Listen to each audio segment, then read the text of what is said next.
নমস্কার, আজকের breaking news পরিবেশন করছে খবর বাংলা দর্শন। সঞ্চালনা করছে কুমার সুবীর। ভারত তখন সত্যিকারের বন্ধুর মতন গিয়ে তার পাশে দাঁড়িয়েছিল। প্রচুর পরিমাণের কাঁচা তেল কিনে রাশিয়াকে প্রত্যক্ষভাবে সাহায্য করেছিল। পশ্চিমী চাপের কাছে মাথা নত করেনি। ভারত বন্ধুত্ব দৃঢ় করার জন্য আরও এক ধাপ এগোলো। একটা জিনিস দিতে যাচ্ছে যা ভারতের কাছেও বিরাট সম্পদ, মানব সংসাধন। 10 লাখ স্কিল শ্রমিক দিতে যাচ্ছে ভারত রাশিয়াকে। এতে পাওয়ার ডিপ্লোমেসি আছে, লুকিয়ে চাল খেলেছে। এতে চীন আমেরিকা স্তম্ভিত হয়ে গেছে। এই 10 লাখ শ্রমিক শুধু রাশিয়াতে কাজই করবে না, কিছু সামরিক বাহিনীতে যাবে, আর কিছু পুরনো পড়ে থাকা কারখানায় কাজ করবে। গোটা দুনিয়াকে ভাবতে বাধ্য করিয়েছে। ভারত শুধু বন্ধুই না, রণনীতির হাত বাড়িয়ে দিয়েছে। কিন্তু কিসের জন্য রাশিয়ার এত লোকের দরকার হচ্ছে? 10 লাখ ভারতীয়র প্রয়োজন হলো। ফাঁকায় ফাঁকায় এত বড় একটা ডিল হয়ে গেল। ভারতকে দুনিয়ার নতুন কিং মেকার বানিয়ে দেবে। কোথায়? চলে আসুন, এবার বলবো এই মিষ্টি মধুর কাহিনীর কথা। আপনারা শুনে বলবেন কেমন লাগছে, তারপরে একটা লাইক দিয়ে দেবেন। যার মধ্যে আন্তঃরাষ্ট্রীয় সম্বন্ধে এক নতুন অধ্যায় লিখে রাখা হয়েছে।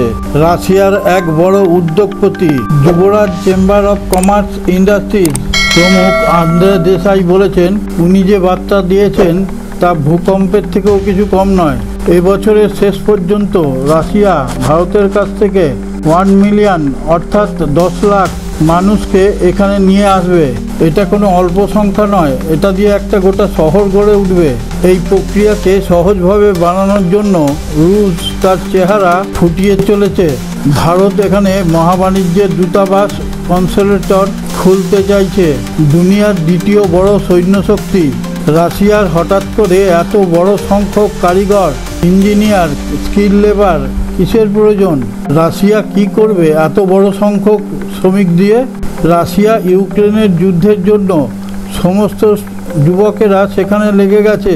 এত উচ্চমানের সমস্ত কারখানা বন্ধ হয়ে পড়ে আছে।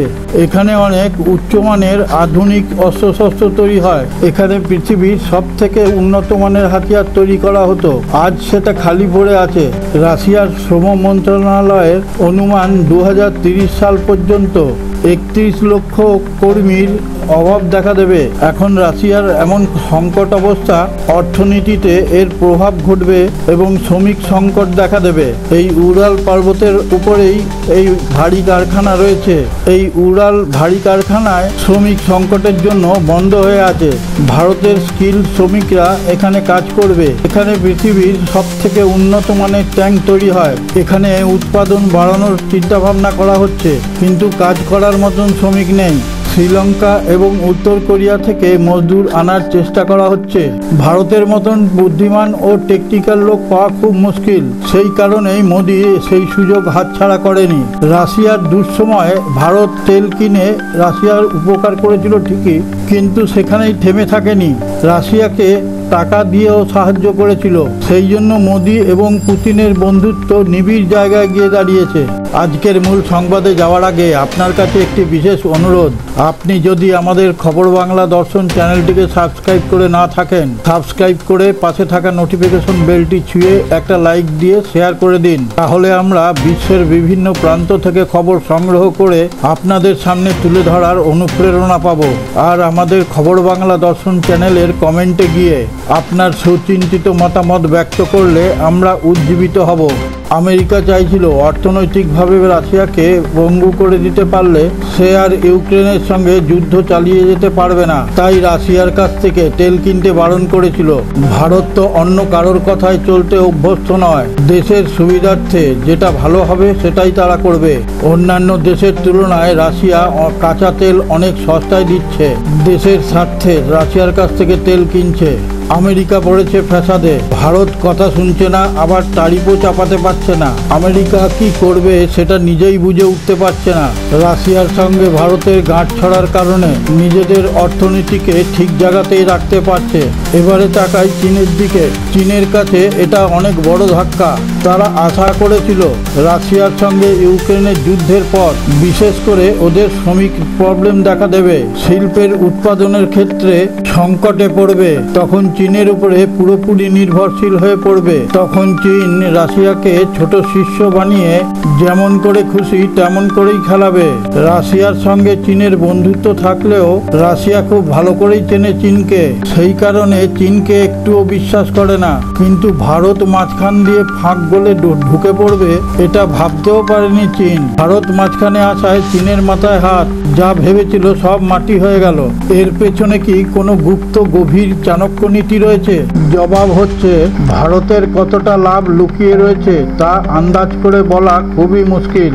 এবার ফিরে আসি রাশিয়াকে 1 মিলিয়ন স্কিল লেবার দেওয়ার যে ডিল তার ব্যাপারে। আমাদের এখান থেকে স্কিল লেবার যাদের রাশিয়াতে পাঠানো হচ্ছে তাদের অস্ত্র বানানোর কারখানায় কাজ করার জন্য, সেটা কি শুধু রাশিয়ার লাভের জন্য? এটা ভাবলে বড় ভুল হয়ে যাবে। এক হাতে কখনো তালি বাজে না। রাশিয়ার একদিকে লাভ হচ্ছে, আমাদের দুদিকে লাভ হবে। 10 লাখ লোকের কর্মসংস্থান হবে, তাদের মাধ্যমে বৈদেশিক টাকা আমাদের দেশে ঢুকবে। তারা যখন ওই উন্নত মানের কারখানায় কাজ করবে এবং তাদের টেকনোলজি সব জেনে যাবে, ফিরে আসার পর আমাদের দেশের কতটা তাতে উপকার হবে। আমরা তখন ওদের টেকনোলজির সঙ্গে আমাদের টেকনোলজি মিলিয়ে আরও উন্নত মানের অস্ত্র তৈরি করতে পারবো। তখন ভারতের সামনে দাঁড়িয়ে উঁচু গলায় কথা বলার ক্ষমতা আর কারোর হবে না। এতে দুই পক্ষের সম্পর্ক মজবুত হচ্ছে। এটা নন মিলিটারি স্ট্র্যাটেজিক কন্ট্রোলের নতুন মডেল। ভারত আর রাশিয়ার সুসম্পর্ক এখন গভীর বন্ধুত্বে পরিণত হয়েছে। এখন শুধু কাঁচা তেল কেনার সম্পর্কে আটকে নেই, এখন বন্ধুত্ব মহিরুহে পরিণত হয়েছে। সুখে দুঃখে একে অপরের পাশে এসে দাঁড়াচ্ছে। দুই দেশকেই ভীষণ আত্মবিশ্বাসী এবং প্রগতিশীল এবং প্রোগ্রেসিভ বলে মনে হচ্ছে। ভারত এখন রাশিয়ার লাইফলাইন অর্থাৎ জীবনরেখায় পরিণত হয়েছে। এতে দু দেশেরই লাভ। চীনকে তো অতি বিশ্বাস করে কোনো লাভ নেই, কখন পাল্টি মারবে তার কোনো ঠিক নেই। সেই কারণে অন্তত রাশিয়া এবং ভারত যদি এক জায়গায় থাকে তাহলে আমেরিকার ছোঁয়ার ক্ষমতা নেই। यही है मेरा महान भारत, कस के पकड़ो सारे जहां से अच्छा हिंदुस्तान हमारा हमारा।